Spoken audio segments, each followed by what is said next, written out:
Assalamualaikum dan selamat sejahtera bersama Cikgu Rusniza bagi mempelajari Sains Tahun 4 tajuk fotosintesis. Baik, objektif pembelajaran kita ialah di akhir pembelajaran Cikgu harapkan kamu dapat menyatakan maksud fotosintesis, kemudian menyenaraikan keperluan dan hasil fotosintesis serta menyatakan kepentingan fotosintesis kepada hidupan. Baik, isi kandungan yang akan kita pelajari bagi tajuk ini adalah maksud fotosintesis, keperluan fotosintesis, hasil fotosintesis, kepentingan fotosintesis kepada hidupan, dan di akhir topik nanti kamu akan menonton 2 video bagi mengulang kaji topik ini. Baik, tumbuh-tumbuhan, manusia dan haiwan memerlukan makanan untuk terus hidup dan membesar. Manusia dan haiwan boleh bergerak untuk mendapatkan makanan. Tetapi bagaimanakah cara tumbuhan mendapatkan makanannya? Seperti yang kita tahu, tumbuhan tidak boleh bergerak seperti manusia dan haiwan. Jadi bagaimanakah tumbuhan mendapatkan makanannya? Jom kita belajar tentang tajuk ini. Baik, tumbuh-tumbuhan adalah benda hidup yang sama seperti manusia dan haiwan.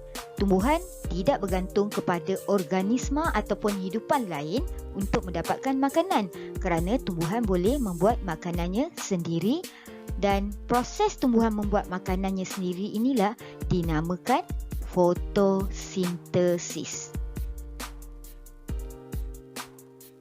Baik, kita lihat apakah keperluan bagi proses fotosintesis. Yang mana tumbuhan memerlukan cahaya matahari, klorofil, karbon dioksida dan air semasa melakukan proses fotosintesis. Untuk menjalankan proses fotosintesis, tumbuhan memerlukan tenaga daripada cahaya matahari, dan tumbuhan akan menyerap tenaga daripada cahaya matahari menggunakan klorofil. Klorofil ialah bahan berwarna hijau yang ada pada tumbuh-tumbuhan. Dan tumbuhan juga akan menyerap karbon dioksida melalui daun, dan gas karbon dioksida ni ada dalam udara. Baik, seterusnya tumbuhan juga memerlukan air bagi melakukan proses fotosintesis ini. Air akan diserap melalui akar dan dibawa ke seluruh bahagian tumbuhan. Jadi ada 4 keperluan bagi tumbuhan melakukan proses fotosintesis, iaitu cahaya matahari, klorofil, karbon dioksida dan air. Baik, info sains, bolehkah tumbuh-tumbuhan yang bukan berwarna hijau melakukan proses fotosintesis?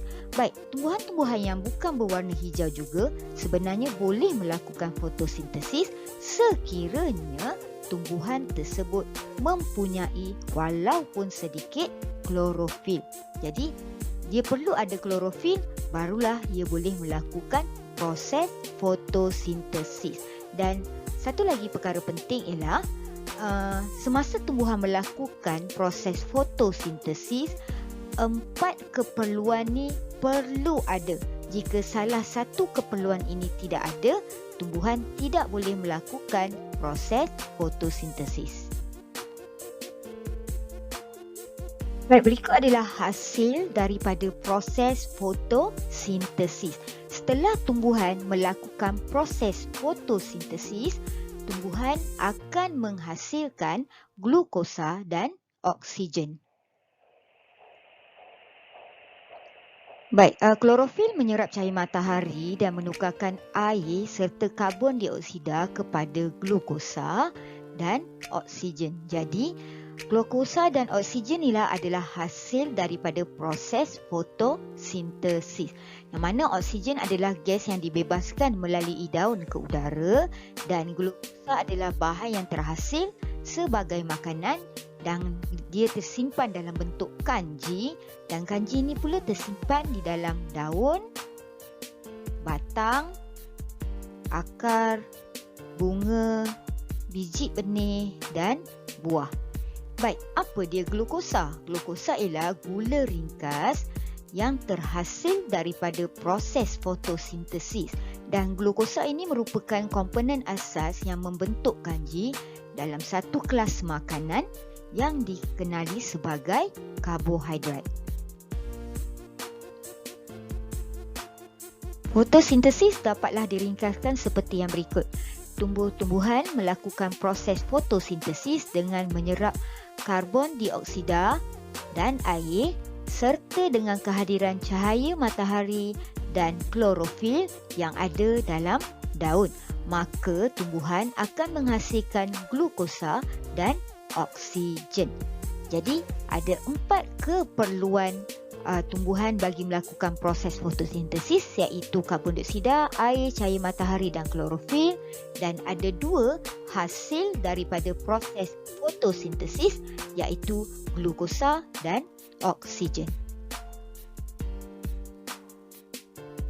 Baik, mari kita lihat apakah kepentingan fotosintesis kepada hidupan, iaitu membekalkan sumber makanan, sumber oksigen dan mengekalkan keseimbangan udara dalam alam. Baik, kita boleh lihat kepentingan fotosintesis kepada hidupan secara ringkasnya seperti rajah yang kamu perhatikan ini, yang mana tumbuh-tumbuhan akan membebaskan gas oksigen hasil daripada fotosintesis untuk haiwan dan manusia bernafas.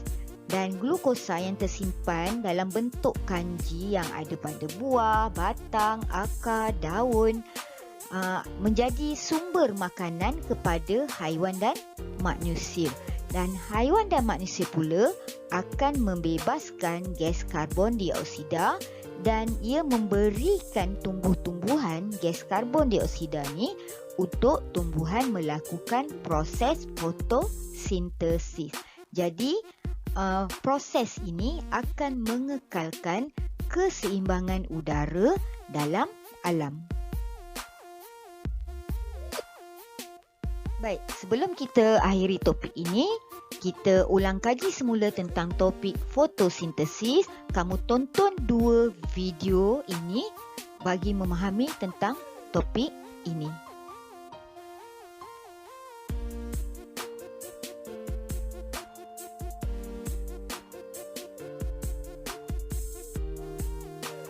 Jessica melawat sebuah ladang bersama keluarganya pada suatu hari yang cerah.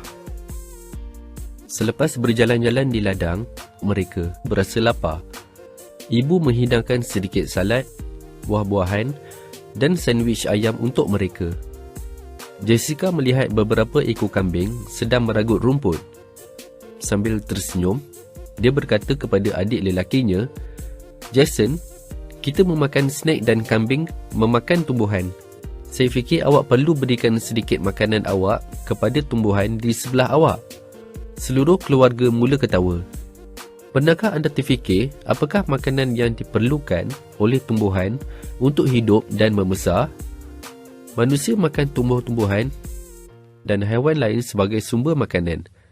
Sesetengah haiwan hanya makan tumbuh-tumbuhan dan sesetengah haiwan memakan haiwan lain sebagai makanannya. Tumbuhan adalah benih hidup, sama seperti manusia dan haiwan lain. Tumbuhan tidak bergantung kepada organisma hidup yang lain untuk mendapatkan makanan. Tumbuhan boleh membuat makanannya sendiri. Tumbuhan membuat makanan di dalam daun-daun. Untuk membuat makanan, tumbuhan mendapat tenaga daripada cahaya matahari. Semua tumbuhan hijau menyerap tenaga cahaya matahari menggunakan klorofil dalam daun mereka. Klorofil adalah bahan berwarna hijau pada daun. Tumbuh-tumbuhan menyerap karbon dioksida dari udara melalui daun. Karbon dioksida masuk ke dalam daun melalui liang halus pada daun. Liang ini sangat halus dan kita tidak dapat melihatnya dengan mata kasar. Tumbuhan menyerap air melalui akar mereka. Kemudian, air memasuki batang tumbuhan dan bergerak sehingga ke daun.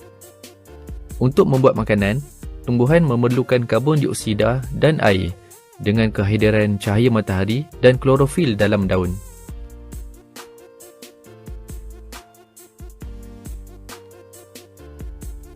Alex dan bapanya sedang dalam bot memancing di hutan paya bakau. Alex melihat beberapa burung putih dan monyet pada pokok bakau. Bapa mengatakan bahawa pokok bakau adalah tempat pelindungan bagi banyak haiwan. Ini adalah di mana haiwan membina sarang dan menyediakan tempat tinggal untuk keluarganya. Akar pokok bakau juga menyediakan makanan kepada ikan. Burung suka datang ke sini kerana burung boleh menangkap banyak ikan di dalam air. Tumbuhan menghasilkan buah yang menjadi makanan bagi monyet. Manusia boleh mendapatkan ikan, kerang, ketam dan udang dari sini juga. Oleh itu, tumbuh-tumbuhan adalah sumber utama makanan untuk haiwan dan manusia. Ibu telah membekalkan jus oren dan sandwich untuk makan tengah hari. Bapa Alex juga telah memanggang ikan hasil dari tangkapan mereka. Buah-buahan dihasilkan oleh tumbuh-tumbuhan. Roti diperbuat daripada tepung gandum yang berasal dari tumbuh-tumbuhan. Ikan juga bergantung kepada tumbuh-tumbuhan untuk makanan. Haiwan dan manusia bergantung kepada tumbuhan bagi mendapatkan makanan dan oksigen untuk terus hidup. Jika tumbuhan dimusnahkan, manusia dan haiwan akan kelaparan dan akhirnya mati. Itulah sebabnya kita perlu memelihara hutan. Tumbuhan membuat makanan sendiri melalui fotosintesis. Salah satu hasil fotosintesis adalah oksigen. Oksigen dilepaskan ke atmosfera melalui liang pada daun. Oksigen yang dihasilkan digunakan oleh manusia dan haiwan untuk bernafas. Satu lagi hasil fotosintesis adalah kanji. Kanji disimpan di dalam daun, batang, bunga, akar dan buah. Bahagian-bahagian tumbuhan ini menjadi makanan kepada manusia dan haiwan. Tidak seperti haiwan, tumbuh-tumbuhan tidak perlu bergerak dari satu tempat ke tempat lain untuk membuat makanan. Daun dan batang tumbuhan menyerap cahaya dan karbon dioksida daripada udara sekeliling tanpa perlu bergerak.